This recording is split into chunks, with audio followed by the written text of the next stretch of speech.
राजकारणामध्ये अत्यंत धक्कादायक आणि वेदनादायी घटना आज घडली.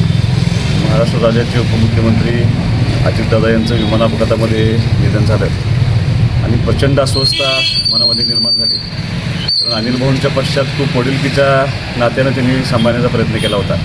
एक कामाचा माणूस आणि अगदी परखड, कठोर, पण तेवढंच मनानं निर्मळ असणारे आणि स्पष्ट बोलणारे अजितदादा आज आपल्यातून निघून गेले.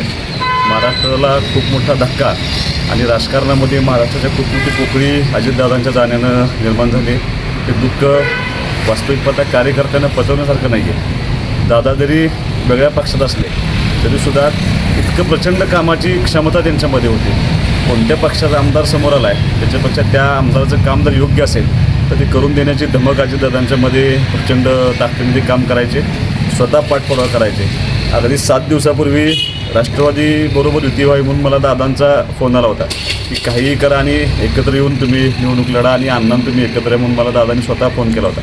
दादांचं जाणं हे न पटण्यासारखं आहे. हे दुःख कधीही भरून न येण्यासारखं दुःख आज आपल्या सगळ्यांच्या समोर आले. ईश्वरचरणी मी एवढीच प्रार्थना करतो की ही दुःख पचवण्याची शक्ती त्यांच्या कुटुंबाला मिळावी. संपूर्ण महाराष्ट्रावरती जे शोककळा पसरली आणि ते शोककळा कधीही आता ते अजितदादांचं जाणं हे कधीच मनातून निघून जाणार नाही. मी संपूर्ण बाबर कुटुंबाच्या वतीनं, संपूर्ण खानापूर आटपाडी विसापूर मतदारसंघाच्या वतीनं कैलासवासी अजितदादांना भावपूर्ण श्रद्धांजली वाहतो. खानापूर तालुक्यातील एकमेव सर्वसमावेशक हक्काचं न्यूज चॅनल विटा लाईव्ह न्यूज चॅनल.